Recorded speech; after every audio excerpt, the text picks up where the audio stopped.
ಬೆಣ್ಣೆನಗರಿಯಲ್ಲಿ ಲೋಕಸಭಾ ಚುನಾವಣೆಯ ಅಖಾಡ ರಂಗೇರಿದೆ. ಕಾಂಗ್ರೆಸ್ ಅಭ್ಯರ್ಥಿ ಪ್ರಭಾ ಮಲ್ಲಿಕಾರ್ಜುನ ಭರ್ಜರಿ ಮತ ಪ್ರಚಾರದಲ್ಲಿ ತೊಡಗಿದ್ದಾರೆ.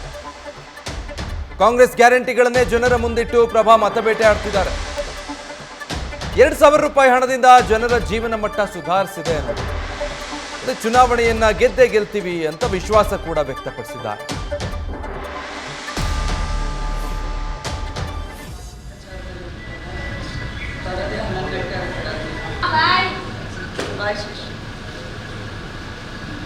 ದಾವಣಗೆರೆಯ ಕಾಂಗ್ರೆಸ್ ಅಭ್ಯರ್ಥಿ ಪ್ರಭಾ ಮಲ್ಲಿಕಾರ್ಜುನ ಅವರನ್ನು ನಮ್ಮ ಪ್ರತಿನಿಧಿ ಮಹದೇವ್ ಮಾತಾಡಿಸಿದ್ದಾರೆ. ಚುನಾವಣಾ ಪ್ರಚಾರ ಸಂದರ್ಭ ಏನ್ ಹೇಳಿದ್ದಾರೆ ನೋಡಿ.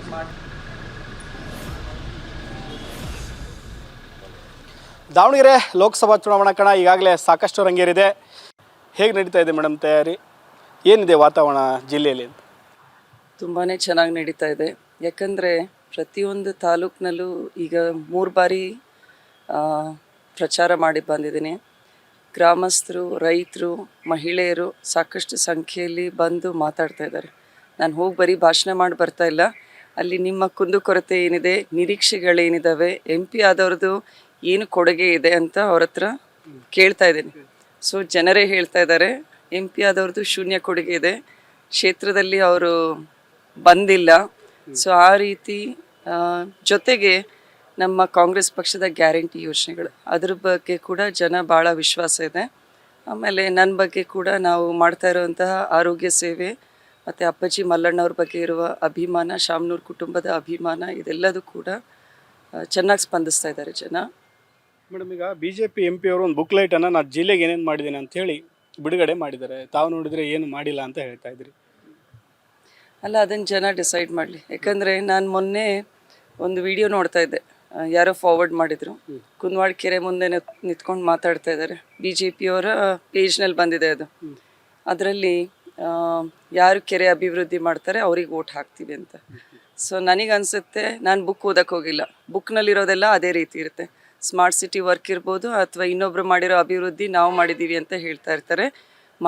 ಮಾಡಿರ್ಬೋದು, ಬಟ್ ಅಂಥದ್ದೊಂದು ದೊಡ್ಡ ಕೊಡುಗೆ ಅನ್ನೋದಿಲ್ಲ. ಒಂದು ಕೈಗಾರಿಕೆ ಅಂತೆ, ಅಥವಾ ಒಂದು ಶಾಶ್ವತ ನೀರಾವರಿ ಯೋಜನೆಗಳು, ಅಥವಾ ಒಂದು ಏರ್ಪೋರ್ಟ್ ಅಂತೆ. ಸಂಸದರಾಗಿ ಅವರು 5 ಟರ್ಮ್ನಲ್ಲಿದ್ದಾರೆ, 25 ವರ್ಷ. It's not 1 term. 25 ವರ್ಷದಲ್ಲಿ ಎಷ್ಟು ಮಾಡ್ಬೋದು ಒಬ್ಬ ಸಂಸದರಾಗಿ? ಅದನ್ನಷ್ಟೇ ನಾನು ಪ್ರಶ್ನೆ ಮಾಡ್ತಾ ಇರೋದು. ಮೇಡಮ್, ಈಗ 28ಕ್ಕೆ ದಾವಣಗೆರೆಗೆ ಮೋದಿ ಅವರು ಬರ್ತಾ ಇದ್ದಾರೆ ಮೇಡಮ್.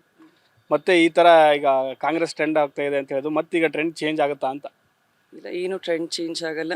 ಯಾಕಂದರೆ ಡೆಫಿನೆಟ್ಲಿ ಮೋದಿಯವ್ರ ಅಲೆ ಎಲ್ಲೂ ಇಲ್ಲ. ಅದನ್ನು ನಮ್ಮ ಸೆಂಟರ್ನಲ್ಲೂ ಕೂಡ, ಕೇಂದ್ರದಲ್ಲೂ ಕೂಡ ಅದೇ ಮಾತಿದೆ. ಥ್ರೂಔಟ್ ಇಂಡಿಯಾ ಕೂಡ it is more of a desperation. 10 ಇಯರ್ಸ್ನಲ್ಲಿ ರೂಲ್ ಮಾಡ್ತಾ ಇದ್ದಾರೆ.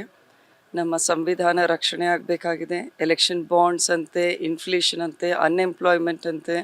ಸೊ ಈ ರೀತಿ ಸಾಕಷ್ಟು ಸೆಂಟ್ರಲಿ ಓರಿಯೆಂಟೆಡ್ ಐಡಿಯಾಲಜೀಸ್ ಕೂಡ ವರ್ಕ್ ಆಗ್ತಾ ಇದೆ. ಆದ್ದರಿಂದ there is a strong section of supporters and followers who do not agree with the ideology.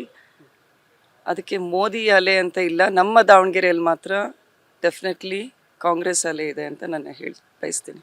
Madam, ಈಗ ಏನು ಅಜೆಂಡಾ ಇಟ್ಕೊಂಡು ಹೋಗ್ತಾ ಇದ್ರಿ ಜನರ ಮುಂದೆ? ಏನೆಲ್ಲ ಪ್ಲ್ಯಾನ್ ಮಾಡ್ಕೊಂಡಿದ್ರಿ? ಜನ ಯಾಕೆ ಮತ ಕೊಡ್ಬೇಕು ತಮಗೆ ಅಂತ? ಸಾಕಷ್ಟು ಕಾರಣಗಳಿದ್ದಾವೆ ಮತ ಹಾಕಲಿಕ್ಕೆ. ಒಂದು, ನಮ್ಮ ಗ್ಯಾರಂಟಿ ಯೋಜನೆಗಳು.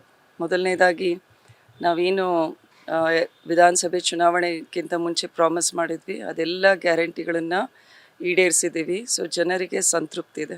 ದಾವಣಗೆರೆ ಕಾಂಗ್ರೆಸ್ ಅಭ್ಯರ್ಥಿ ಪ್ರಭಾ ಮಲ್ಲಿಕಾರ್ಜುನ ಅವ್ರ ಮಾತು, ಈ ಸರಿ ಪಂಚ ಗ್ಯಾರಂಟಿ ವರ್ಕೌಟ್ ಆಗುತ್ತೆ, ಯಾವುದೇ ರೀತಿ ಅಂತ ಮೋದಿ ಎಲ್ಲ ಯಾಕಂದರೆ ಸಾಕಷ್ಟು ಕೆಲಸಗಳನ್ನು ನಾವು ಮಾಡ್ಕೊಂಡು ಬರ್ತೀವಿ ಅಂತ ಹೇಳಿ ಜನರಿಗೆ ಯಾವುದೇ ಕೆಲಸವನ್ನು, ಉದ್ಯೋಗ ಕೊಡೋದಾಗಿರಲಿ, ಬೇರೆ ಅಭಿವೃದ್ಧಿ ಕೆಲಸವನ್ನು ಮಾಡಿಲ್ಲ. ಹೀಗಾಗಿ ದಾವಣಗೆರೆಯಲ್ಲಿ ಕಾಂಗ್ರೆಸ್ಸನ್ನು ಮತದಾರರು ಮತ್ತು ದೇಶದಲ್ಲಿ ಕಾಂಗ್ರೆಸ್ಸನ್ನು ಕೈ ಹಿಡಿತಾರೆ ಅನ್ನೋ ಮಾತನ್ನು ಹೇಳಿರುವಂಥದ್ದು. ಕ್ಯಾಮರಾ ಪರ್ಸನ್ ಲೋಕೇಶ್ ಜೊತೆ Mahadev BG, news first, Davanagere.